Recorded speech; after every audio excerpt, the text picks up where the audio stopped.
Well, hello, and welcome to Art Snack. Art Snack is time during the day when we take a short break from our hectic work schedule just to talk about art.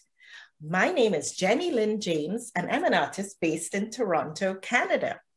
And with me today is Deborah Tyrell, all the way from Nevis in the Caribbean. Welcome, Deborah.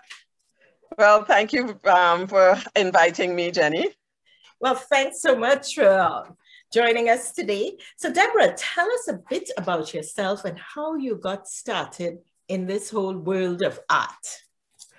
I'll give you the bite-sized version, although it will probably still be long. I'm Trini by birth. I grew up around fabrics and sewing and, that kind of thing. One day, I was inspired, or as we say in Trinidad, I was choked. Okay. The BWI office, the BWIA travel office in Toronto, I went around that neighborhood for some reason with my son. And outside of that office or inside of the office, they had large windows and they had probably 6-foot long murals hanging in the windows. And they were all fabric appliques. Fabric, okay. Right? It was a woman doing this and foods and different things like that. And I looked at that and, there was, as I said, something took me. Yes, you got inspired right away. But I didn't do anything with it at the time. I didn't even have any ideas then, I don't think, of that I would be moving to Nevis. I can't remember if there was a connection. But I came to Nevis probably shortly after in the mid-80s. And when I looked around Nevis, there was tourist shops. It was a tourist type of environment. Yes. But nothing in the tourist shops was local. Oh. And I was like, that can't be.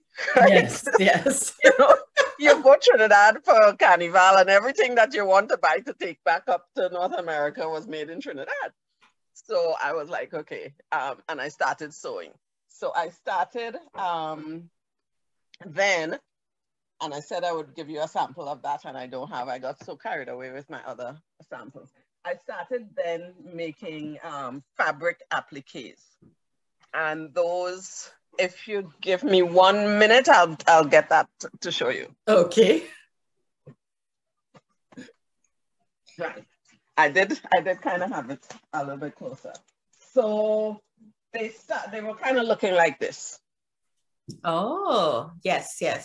Right. So you're influenced by the people in the country, the people that you saw.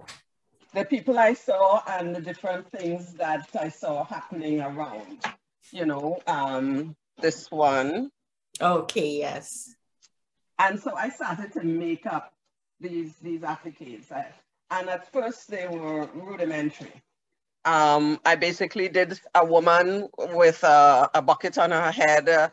That was one of the first ones I did. I did a man with a microphone, hat on his head as a calypsonian, and but they were rudimentary shapes because at the time I wasn't making art. I was keeping myself busy. I was, trying to put something out there for that would be local. Locally produced, right. Yeah, and so I did that for a number of years, and then I stopped. And when I stopped, I went to work for a hotel, and then something took me again.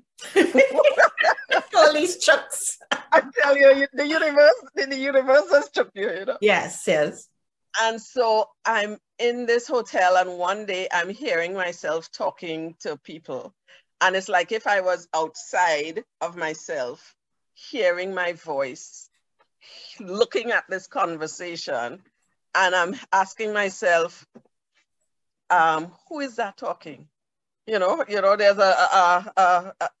I think there's a song that says, who is talking? Where is from the rum song? The rum song. It says, who is talking? And where you're from? Yeah. Right? That was in my head because the way I was speaking, of course, I was totally in a tourist environment. So, Yes. we had the tourists speak, the dialect was somewhere off in a distance. Yes. Right? So this voice is in the back of me, basically asking me, who am I? And why am I here? Is this what I'm supposed to be doing? Right. Needless to say, I left that. Okay. I left that environment. And I can't remember how long after. Well, I ended up in Toronto and then I came back here and started my own business. Okay. Back with the sewing. And then I started a gallery because by now that I'm doing the sewing says to me, we ain't doing the same strippiness we was doing before, Right. We had to get serious this time. More elaborate images. More elaborate images, exactly, Yes. And we started doing all of this, the same woman, but instead I would have her, a whole scene around her. Okay. Right, so she would be in a garden scene, in a garden setting. She would be looking at the sea. She would be looking at the men in their boats, passing by, and right. Those were the kind of images I was creating. And in those days, I didn't do any process shots. So we're lucky if I could find any pictures of those works. Because initially, when I started them too, I was challenged with, well, who gonna buy these things? How much money you're gonna have to spend for, people will spend on it. So I sold them cheaply just to make sure I could get them sold. Okay, right? Yes. Yeah. So here we are, fast forward, in the 2000s, I opened the gallery. And where is this gallery situated? It's downtown Charlestown. It's in the heart of Charlestown. It's a building that government has donated for me to use until they need it. Okay. So it's in collaboration with the government. With the government, yes. Yes. And the gallery houses the work of about 15 different artists. Okay. We're not all Black artists, but we're artists who have homes here, have property here, call Nevis home for at least part of the year. Yes. Right. And then from that, around 2019, I started teaching art. Oh, okay. At a high school. And then, of course, Corona hit, and I'm still teaching. And the gallery is still open, but we're kind of in a more or less, nothing much happening, but we're there. Yes, yes. Yeah. Because your customers would have been primarily tourists coming to the country, right? Yes, yeah, because that is who I sought to serve. Yes. When I started my sewing, I said these were people who were coming here and they didn't have enough local things to buy. Right, right. So you teach fabric art? No, now I've just been teaching the fundamentals. It's in a high school. So I've just been teaching the fundamentals, trying to get people to understand what it is about. And, usually we talk to ourselves when we do these kinds of things. So for a lot of it, I'm teaching myself too. Okay.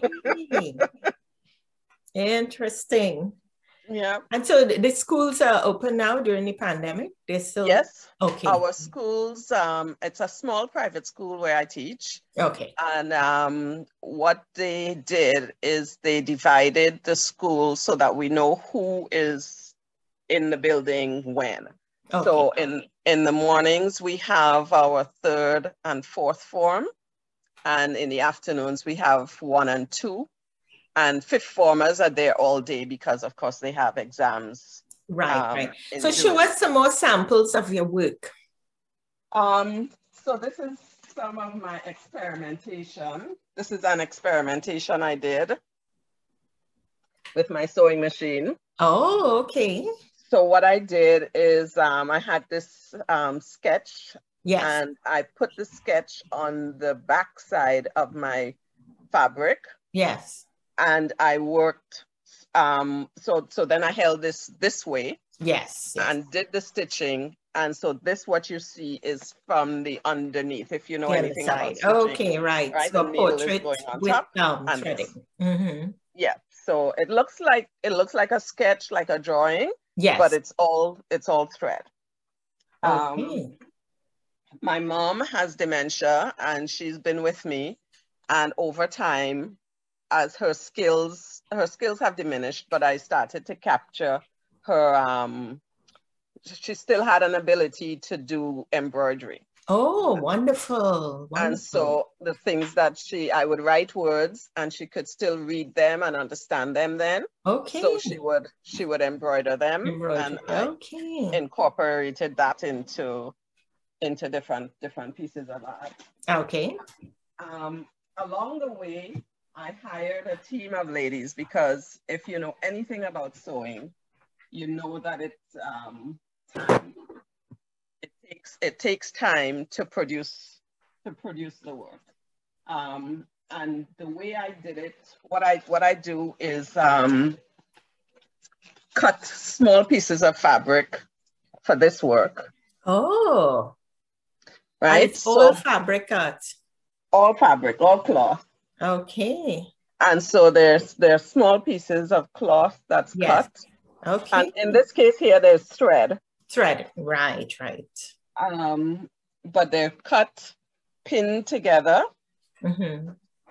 Oh, I love that. The tree by the flamboyant tree. Flamboyant tree. Okay, beautiful. Yeah. And some days I really experiment, and I don't know how we'll show this one. Oh, beautiful. This is when you're deep in the jungle walking. Right. So lots of foliage and the sky and all that. And the map of downtown Charlestown. Oh, okay. And another tree by the sea. Yes, lovely. And it's amazing how you can capture the colors, the water, the sky, everything with fabric. Well, when I conceived these, I said, well, the color is already there in the cloth. Yes. Right?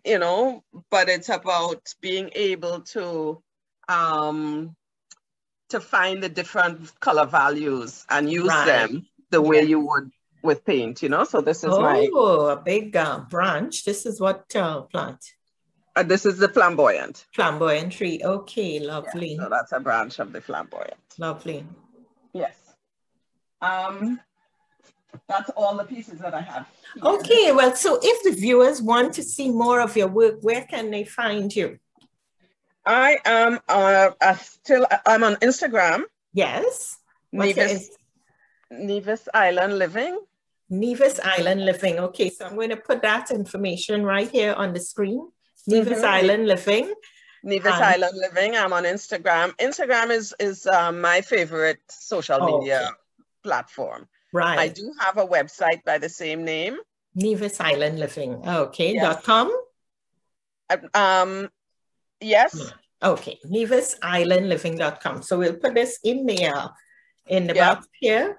And Deborah Tyrell, that's all we have time for today. Okay. Thank you. Thank you so much for joining us. And I hope everyone gets a moment to go and visit your Instagram page, Nevis Island Living. Thank you for joining us today on Art Snack. Sincerely appreciated. And I invite the viewers to tune in tomorrow for another special guest who will take us through their art process.